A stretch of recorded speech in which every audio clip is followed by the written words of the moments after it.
presidential campaign. He loses his cool at the slightest provocation. When he's gotten a tough question from a reporter, when he's challenged in a debate, when he sees a protester at a rally. Imagine, if you dare, imagine him in the Oval Office facing a real crisis. A man you can bait with a tweet is not a man we can trust with nuclear weapons. And in the end, it comes down to what Donald Trump doesn't get. America is great because America is good. Trump was on the receiving end of a blistering attack by Democrats all week and seems to have had enough. The things that were said about me. I mean, should I go through some of the names? Sure. No. You know what? I wanted to hit a couple of those speakers so hard. I would have hit them. No. I was going to hit them, so I was all set. And then I got a call from a highly respected governor. How's it going, Donald? I said, well, it's going good, but they're really saying bad things about me. I'm going to hit them so hard. I was going to hit one guy in particular, a very little guy. I was going to hit this guy so hard his head would spin. He wouldn't know what the hell happened. And he came out of nowhere. Wow. Joining us now with reaction from Dallas, Trump campaign national spokeswoman Katrina Pearson. Now, Katrina, the very little guy Mr. Trump was referring to in the speech, I'm guessing he tweeted today about little Michael Bloomberg. Is that who he was talking about?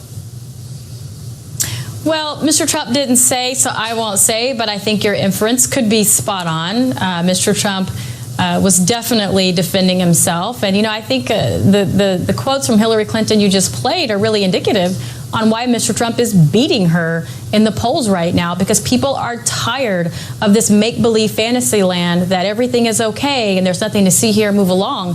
We finally have a candidate that's willing to stand up for himself and fight back for a change. Mm-hmm. Yeah, that Michael Bloomberg speech, it seemed that it was very attackish, and it kind of shocked me a little bit too. But listen, this is what politics are all about.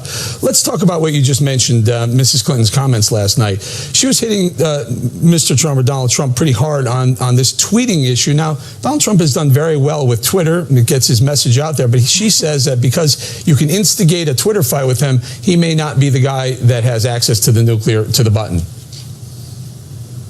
Well, this is another reason why Mrs. Clinton struggles with younger people. This is a medium of choice, and it's been one of the ways that Mr. Trump has been able to fight back against the liberal media that has tried to paint his policies for him. And Twitter has been a great resource for Mr. Trump, and there are millions of millennials who are on Twitter and who are getting his message. Mm-hmm. The word is that he and Mrs. Clinton will be receiving national security briefings coming very soon. What will Donald do with those? Well, he's going to take them very seriously. One of the things Mr. Trump has always said is that he wants to take in the information and let the generals make the decisions. And what we know with Hillary Clinton, particularly throughout this week, is there really was no mention of what was going to be changed. And we hear a lot of talk about her resume and her qualifications, but what's really important are the decisions that she's made while she had those titles, like when she was Secretary of State. And we have had an influx of refugees coming into this country. We see what's happening in other countries, and she wants to do more of that. Her plan, Eric, is to have more intelligence. But why didn't she do that while she was Secretary of State? Because now we know, after the email investigation, that she had intelligence and she misused that intelligence, as well as when people died under her watch, she lied about it. And that's the case that's going to be made moving forward. The Trump campaign is suggesting that maybe Hillary Clinton shouldn't have these national security briefings because of what happened with the email, with the being under investigation with the FBI. Hillary Clinton camp says Donald shouldn't have it because of his comments about Russia looking for the 33,000 emails. First of all, where did he mean? Was he serious about that? He said he was tongue-in-cheek. Where is he? Oh, it's absolutely tongue-in-cheek, which is exactly why he included the press will be thankful in that comment. But Mr. Trump is absolutely right. I mean, now you have the Department of Justice that have reopened the investigation into Hillary's emails simply because there needs to be consequences, as the FBI has even, Mr. FBI Director Comey's even said, that if that person had worked for him, they'd probably lose their security clearance. Mr. Trump is not investigated by the FBI. He hasn't done anything that could thwart national security. Hillary Clinton has. That's the problem, and that's the difference. And that's why you've seen at this last convention where people are still wondering, is she even going to address the email situation? Is she going to talk about Benghazi? Because that's what people want to know about her. It's why her poll numbers have tanked in honesty, and I think it's really important moving forward. Katrina, last night, one of the, probably the most compelling speaker for me clearly was not Hillary Clinton. I think one of the most compelling was Khizr Khan. He's the father of the Muslim U.S. soldier from Virginia who was killed in action. And he said, Donald, you haven't sacrificed anything. How do you respond to something like that? It was an emotional moment. It was absolutely an emotional moment, and everyone sympathizes with any parent that's lost a child under any circumstances. But if we go back to day one of the DNC convention, where there was not a single American flag in the arena, and in fact, Eric, there was a Palestinian flag, and on the outside of the arena, they were burning American flags as well as Israeli flags in their protest. So we have a situation where we have to put American citizens first. We cannot delay this any longer. And it is truly unfortunate that we have lost so many lives because of terrorism. But we have hundreds of millions of people in this country that we cannot succumb to people's feelings. It's about national security and the best interest of the people who are here. And the policies under even Bill Clinton letting Osama bin Laden go, moving forward 15 years, we've been in a war, and Hillary Clinton says we need to work with our allies. Well, where has that been this whole time? All right, Katrina, before we go, as a woman, do you feel any sense of history being made here with Hillary being the first female presidential candidate of a major party in America?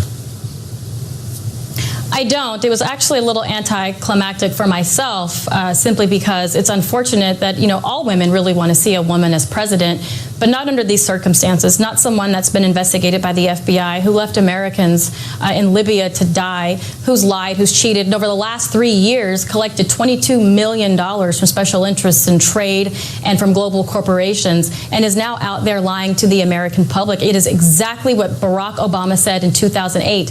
Hillary Clinton will say anything and change nothing, and most Americans realize that. All right, Katrina, thank you very much. Now let's bring in Democratic strategist Bernard Whitman, author of the new book, 52 Reasons to Vote for Hillary. Bernard, you listened to Katrina Pearson. There's some compelling pushback on Hillary Clinton's speech last night by the Trump camp. Here's the thing that Katrina, and more importantly, Donald Trump does not get. And it was summed up in 3 words by Hillary Clinton last night. E pluribus unum.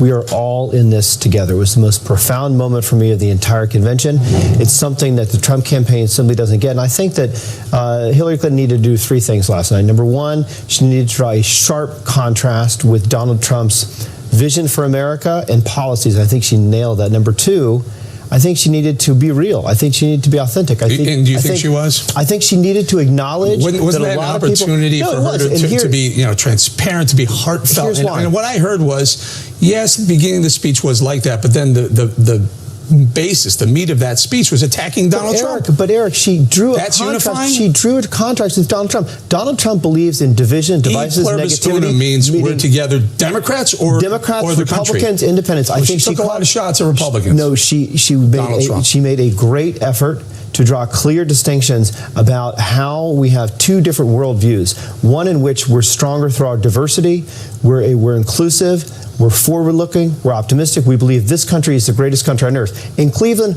all you heard was negativity, talking down the economy, talking down our military, talking down our veterans, complaining. I mean, Donald Trump literally, she painted as a picture of a wonderful, everything's good. Did she not? She said things are great, but they can be so much better. You're going to look in that camera right now and tell America that things are great. Now, they may be great for Wall Street, and they may be great for people on the 2 coasts, but flyover country saying, our wages aren't up. Our unemployment is still too high. Growth, we got a number today. Growth, GDP is subpar. That's exactly why she said. That's exactly why she said. You know what? Thank you, Bernie Sanders, for bringing issues of social justice and income inequality to the fore. We've created 15 million jobs. It's the longest and biggest recovery ever in history. Has it been enough? Absolutely not. Which is why her first days in office are going to be spent putting together the biggest single jobs creation program since World War II. Let me ask you, before I let you go, it felt like this is the third term President Obama. She delivered what President Obama would have been delivering had he been on that stage. Where am I wrong? No, I don't think it's either the third term of President Obama or the third term of Bill Clinton. I think this is going to be the first term and hopefully the second term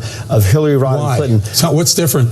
Because she is committed to bringing people together, working across party lines. Look, President Obama, I think, deserves a huge credit, but one thing he was challenged with was working with the other side. What is she different? Where is she different than President Obama? She sounded like she was up because Hillary almost Clinton, the exact same. I think it's a great question, Eric, and I think that moderate Republicans and conservative-leaning independents need to understand Hillary Clinton has a record of 3 decades of working across the aisle to do things like provide health care to children, 8 million children. She did that with Republicans. Equal being qualified. And that's where I think a lot of people. There is no question she is more qualified than Donald Trump. Ran up against our break. Thank you, Bernie. Next on the rundown, the conventions are wrapped. Where does the race stand as they enter the final 100-day sprint to election? Stay tuned.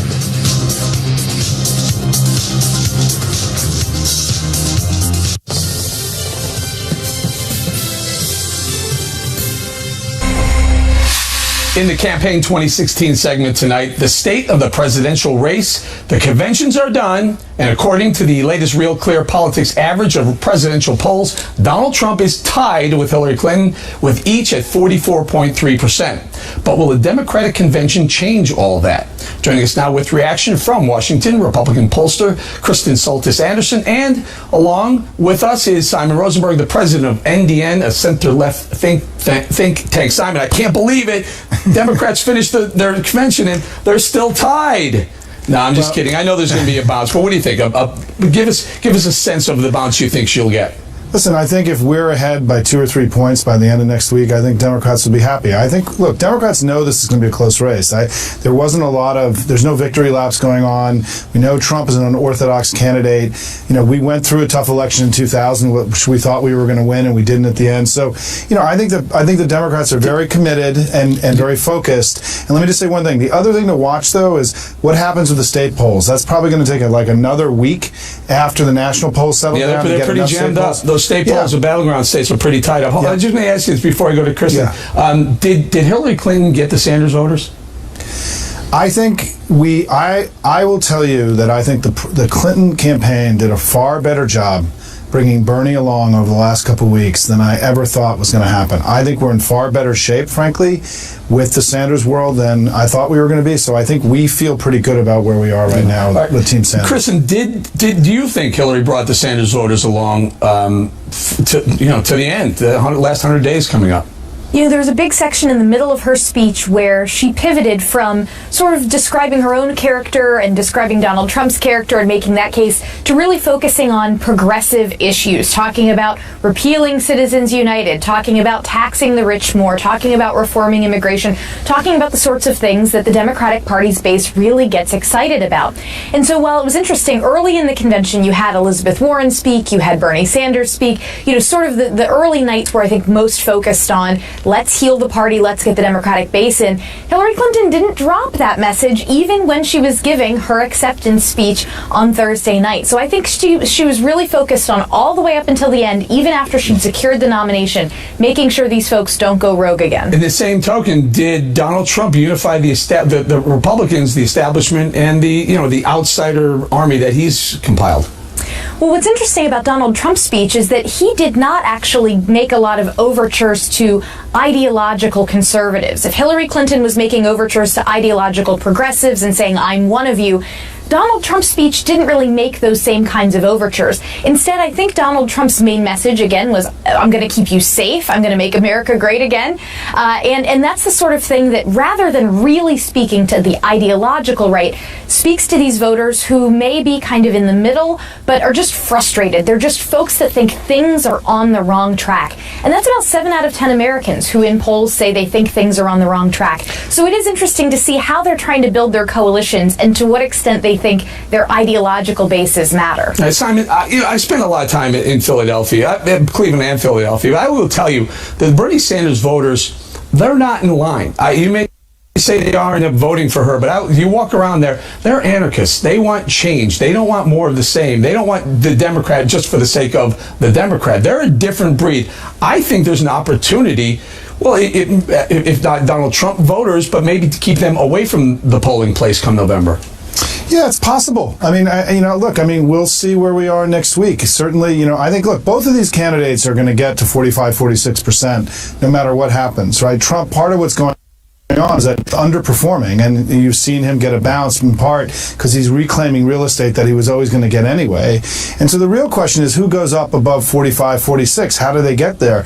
We've got work to do with the Sanders world. I'm not telling you it's done. I think we did a good job, but Bernie Sanders has said he's going to campaign vigorously with Secretary Clinton, and I think we're going to need it to continue to bring them along. They're young, they're mad. I don't think they're going to vote for her no matter what, or him maybe, but neither. We'll see. Very quickly, Kristen, 10 seconds. 68% in a recent CNN poll say Hillary Clinton, not honest, not trustworthy. Can she turn that around?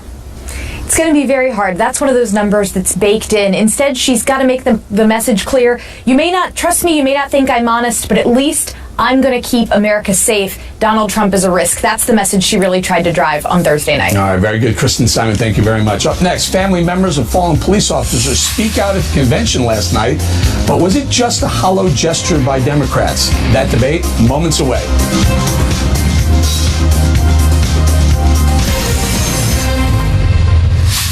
In the Impact segment tonight, Democrats and the police. The second night of the Democratic Convention featured mothers of African Americans killed by police officers and others. Last night, family members of slain police officers had their moment on the convention stage. When I lost Thor, I had no idea it was possible to lose so much in an entire lifetime, much less in a single moment. Let us honor all of the fallen officers who weren't named here today by acting as our officers did, helping others, bridging communities, and building peace.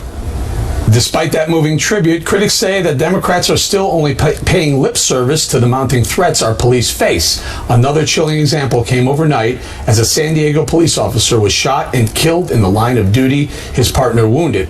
Joining us now with reaction, host of Justice with Judge Janine Pirro, and along with Janine is criminal defense attorney Andel Brown. Andel, I went to that convention and I saw, starting from the very beginning, when Debbie Wasserman Schultz was removed, or she removed herself from the chairwomanship of the convention, she was replaced by Stephanie Rawlings Blake. Now, the mayor of Baltimore, who decided that rioting was going to be okay, and if people wanted to, if Black Lives Matter, whoever wanted to riot, they were going to be allowed to riot in a city in America. Your thoughts? Well, let me back up for a second. She never said you're allowed to riot, and it wasn't a Black Lives Matter riot. What she said was the people that are out there rioting and doing damage, we have to protect our officers' safety. The officers were outnumbered at that point in time. We're not going to put them into a situation that's going to do more harm than good. Well, she gave them space to riot. She said we're going to give them space. I'm sorry, Eric, but why does a mayor make a decision about whether the police are going to be or have sufficient numbers to be protected? That's not her job. She should keep her nose out of it. And even assuming that you're right, which it's none of her business, the cops decide whether or not they can go forward. And the chief of police at the time made the very same decision. Who was the chief of police? Yeah, who did he work for? Who did he work for? Rather than rehashing her decisions then, was that the right choice to make the chairwoman of the Democrat convention? Well, I think the city of being Baltimore, as controversial as that decision was, is controversial, but I think everyone is looking for guidance on what's going to happen in the relationship between the community and the police department. And I think no one is better than bring the controversy out front and let's deal with it. We saw the family of slain police officers talking to the crowd. We saw the sheriff from Dallas speaking to the crowd about what's going on in this country. It's a conversation we need to have. And Judge, during that family, some of the speeches by family members, during one of the police officers that was speaking, there was some yelling from the crowd, Black Lives Matter, Black Lives Matter. And I have to tell you, Eric, I have a real problem with that. The whole concept of Black Lives Matter matter is that it's the genesis. It began in Ferguson with Michael Brown and with Trayvon Martin. All right, Trayvon Martin, the defendant, was acquitted, and in Ferguson, Michael Brown, they didn't even bring charges against him. The Justice Department couldn't bring anything against him. So it was based on a lie: hands up, don't shoot.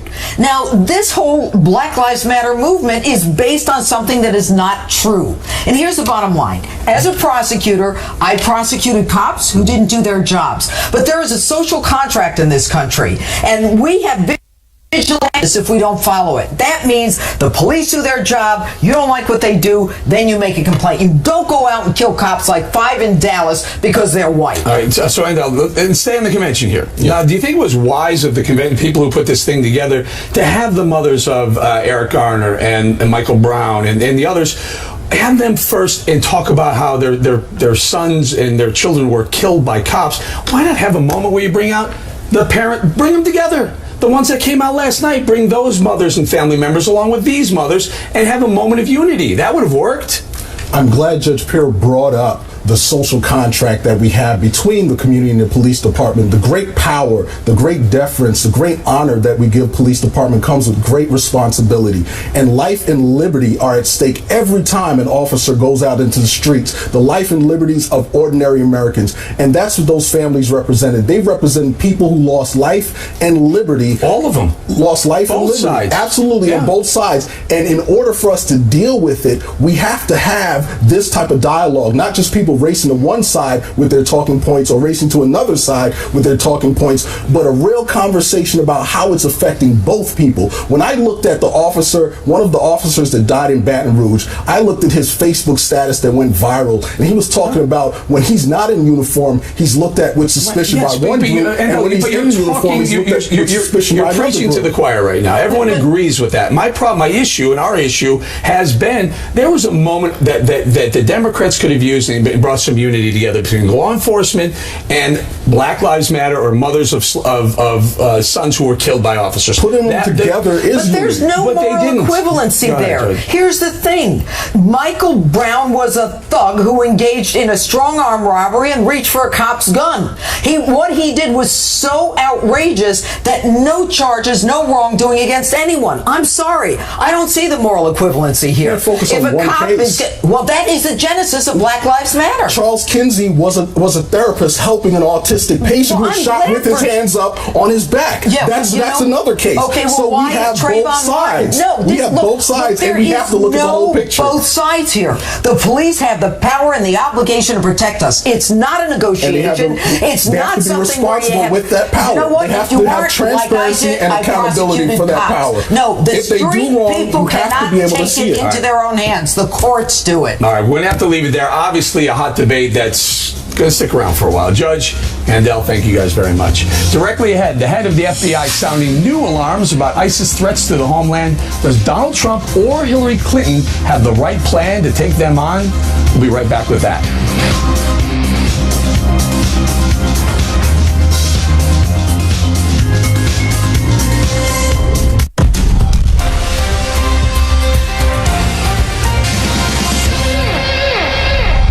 In the Unresolved Problems segment tonight, the ISIS threat to America. This week, FBI Director James Comey issued a disturbing prediction about the next phase of the battle against the terror group.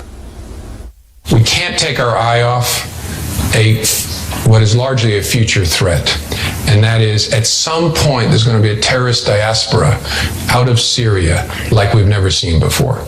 Not all of the Islamic State's killers are going to die on the battlefield. Hundreds and hundreds of them, when the coalition succeeds in crushing the Islamic State, through the fingers of that crush are going to come hundreds of really dangerous people, and they're going to flow out primarily towards Western Europe, but we might as well be right next door to Western Europe, given the ease with which people can travel.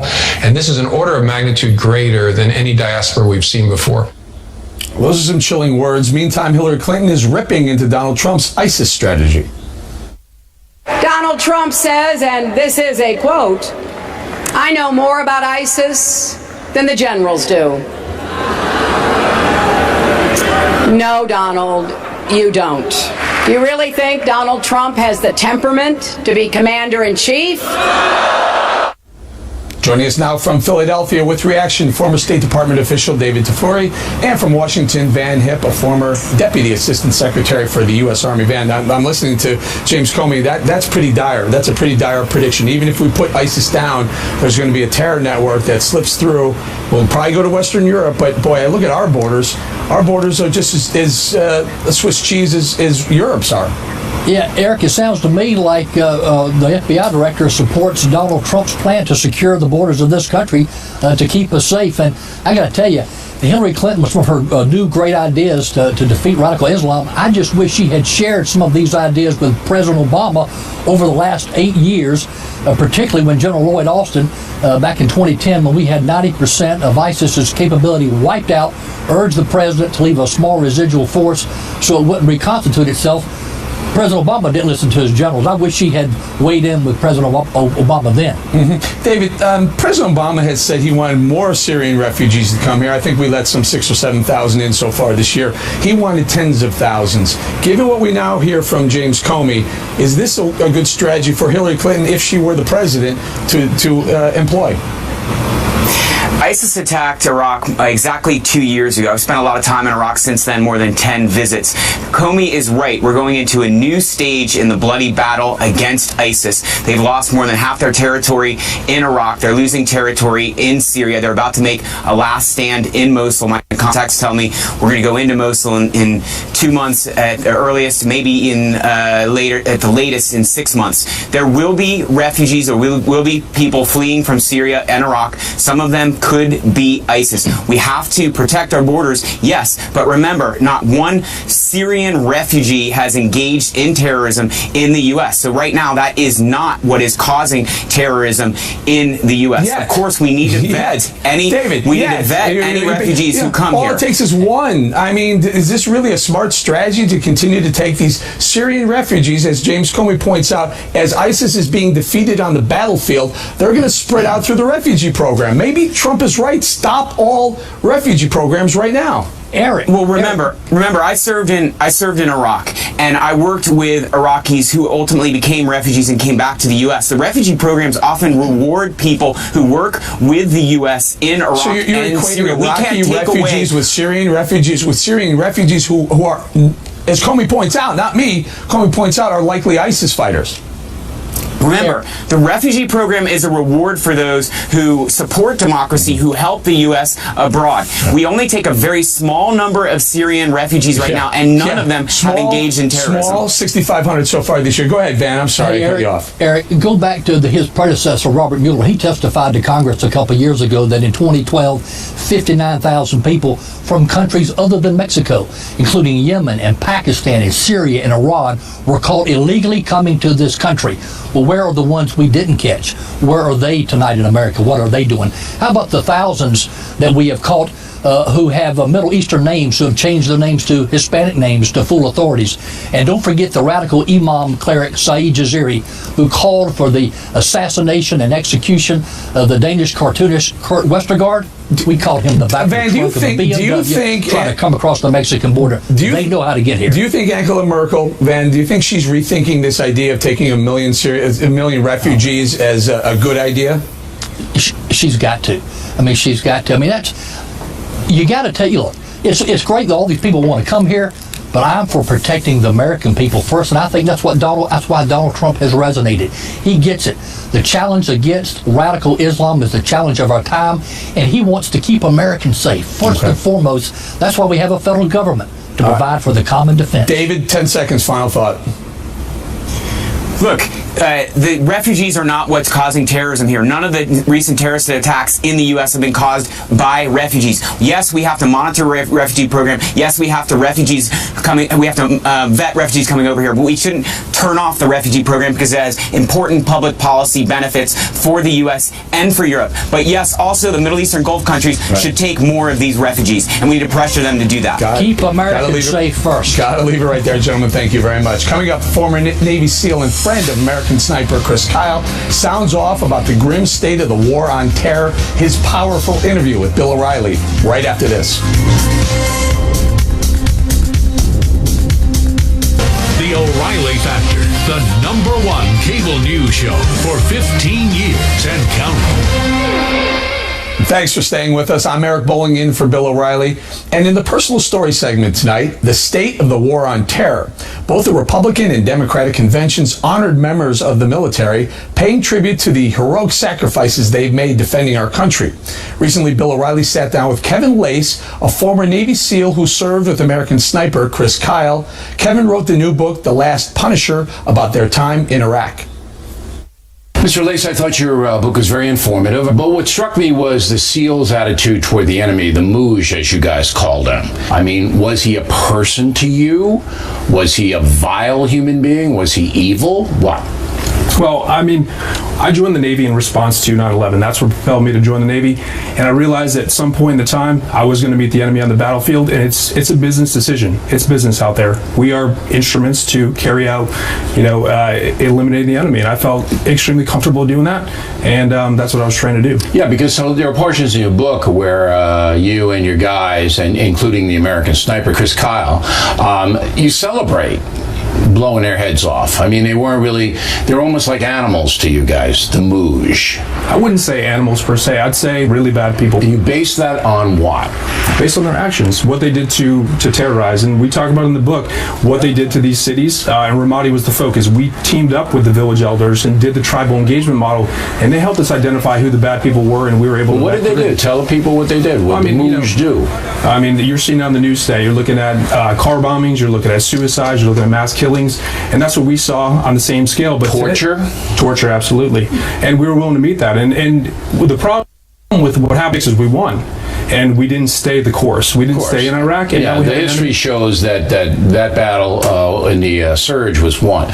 Do you believe that the people that you fought in Iraq are the same kind of people that were fighting in ISIS now? Are they the same guys? I think they're level 2 because they've learned from what we've done over there. They're able to go ahead and operate freely. There's no infrastructure. What we handed the Iraqis wasn't carried over. They're able to regain, get stronger, and they have a bigger footprint. They're better in social media and have a wider reach. Did you ever feel sorry for a guy that you killed? No, I didn't. And the reason why is every single person that we engaged was a bad person. They met the rules of engagement and they were bad by our government and by their actions, and we eliminated them accordingly. When you worked with Kyle and you were an advisor on the movie, I just want to get the bad guys, but if I can't see him, I can't shoot him. Was there a difference between your mentality and Chris Kyle's mentality? I think so in a small capacity because I was a new guy. This was my first deployment in 2006 for Ramadi, so I didn't know what to expect. I became more comfortable as the time went on, and I think we had the same indifference towards the enemy and everybody else in the platoon had the same thing. These are the bad guys. They harm our brothers and sisters on the battlefield, and it's our job to get out in front and attack them. So you didn't, there wasn't any remorse or conscience or anything like that. You felt that this was the right thing to do, morally right thing to do, and you were doing it. Absolutely. The violence that met the rules of engagement, we met them back with the same amount of violence, and we were ruthless towards them, and that's what won the Battle of Ramadi. There are a lot of people in the United States that don't like you and don't like Chris Kyle and feel that you're, for some reason, bad because you're doing these kinds of things. Have you ever encountered those people? Have you debated them? Not specifically. And what I wanted to do with the book was to show, hey, these are the type of people that do that job. When the raid for bin Laden comes up, who do they call? They call special operations to go and do that job. They need to know what we do and why we do it. Right. We talked about we meet the enemy with ruthless, aggression because they are ruthless to our people. And it's a business deal. But back here as a civilian, nobody's ever taken you to task or asked you, why did you do that stuff? No. And I wanted this book to be the reason why I tell them, to show them how we did it and why we did it. I'm glad. Well, it's a fascinating book, and we appreciate you coming in, Kevin. Thank you very much. Sir. When we come back, an ugly report out today casts new fears about the American economy. Which presidential candidate will be best for your financial security? In the Back of the Book segment tonight, the presidential candidates and your financial security. If you listened to Hillary Clinton last night, the economy practically has never been better. I don't think President Obama and Vice President Biden get the credit they deserve for saving us from the worst economic crisis of our lifetimes. Our economy is so much much stronger than when they took office. Nearly 15 million new private sector jobs, 20 million more Americans with health insurance, and an auto industry that just had its best year ever.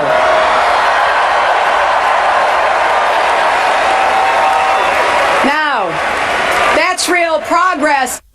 But just hours after that speech, the Commerce Department released a dour report about the U.S. economic growth in the second quarter, coming in at just 1.2%. That's less than half of what economists were expecting. The report seems to line up much better with Donald Trump's take on the economy. They're not talking about the fact that many people in our country are making less money today in terms of real wages than they were making 18 years ago. They're not talking about the fact that our jobs are leaving our country, that our jobs are pouring into Mexico. Joining us now from Tampa with reaction, Democratic strategist Jessica Ehrlich, and with us here, Carrie Sheffield, a writer and political analyst. Jessica, you heard Hillary Clinton's taking credit for amazing things that President Obama did, yet Donald Trump points out wages have been stagnant. They may even be flat to down under President Obama. Household incomes are down under President Obama. Why is this a victory lap? Well, it wasn't necessarily a victory lap. It was the way she started out what is going to be, I think, an incredible and very strong economic platform that we saw her push again today as she went on her bus tour through the Rust Belt, through working class areas, focused on the middle class economy, making sure that we have more job growth going forward, and actually addressing all of the issues that Donald Trump did. I mean, those have been Democratic talking points now for quite some time. What happens when you do these bus tours, and believe me, I know because I just got off an extended one. Well, you go through these small towns. These aren't people who are stock traders. They're not Wall Street investors. Right. They're average people who aren't experiencing the growth and euphoria that she points out. Well, what she was pointing to more is actually the recovery. We were on the verge of a complete massive meltdown that was going to lead us into possibly a Great Depression again, as worse or worse than what we had back in the 30s. So we were able to avoid that. Is there still more growth to be had? Absolutely. Is wage, the difference is that has got to change. We need equal pay for women. All these things have to happen. Right. But we need to have Congress working together. Because Jessica points out growth, and then this number we got today, 1.2% GDP, which is half of what economists were expecting. Yes, because liberal policy is restricting business formation. It's killing community banks. Dodd-Frank, Harvard just came out with a study about this. Dodd-Frank has killed community banks, particularly banks owned by people of color, African Americans. People are not living the American dream because of regulation like Dodd-Frank that was started and passed through by Democrats. But American people don't care about the banks. They want to know about their wages. They want to know about their savings. Well, let's talk about wages and just the overall economy. So I heard no recognition of the financial crisis and responsibility that was created by Democrats who lend to subprime borrowers who should not have bought these houses. That triggered the domino effect that killed wages. It was liberal policy. Jess, I don't have a lot of time. Just tell me what's the difference between President Obama's economic policy and Hillary Clinton's, very quickly, if you can. I can't find it. No, there absolutely is. I think what we're going to see more with Hillary is similarly what we had under Bill Clinton. I think there's going to be more smart regulation, not just great. I got to go. More regulation. Just what we need. Carrie, you got to go. I'm sorry. Carrie, Jessica, thank you very much. Up ahead, two things you absolutely cannot miss on TV this weekend. We've got special sneak peeks right after this.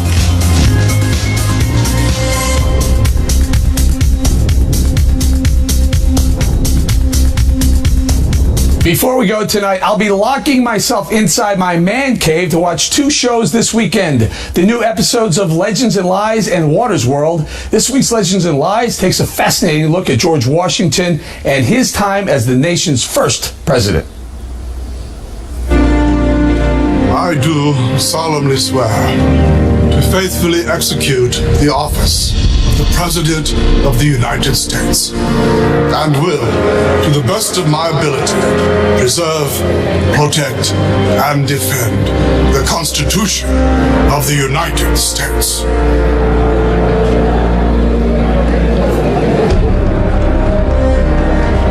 It is done!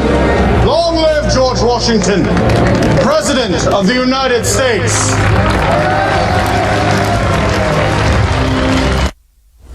Indeed. The episode airs Sunday at 8 p.m. Eastern right here on FNC. And don't forget about the companion book, which you can get for free if you sign up for a premium membership on BillO'Reilly.com. Also, don't miss an all-new Waters World with Jesse invading a Justin Bieber concert. Who is this? I don't know. Who's this? Was he the one that did Make America Great? That was Trump. Have you ever seen him before? No. He was the president during the 80s. I wasn't around in the 80s. I don't know. That sounds about right. Waters World airs Saturday at 8 p.m. Eastern here on FNC. Plus, a reminder, we have an all-new podcast on BillO'Reilly.com and iTunes called The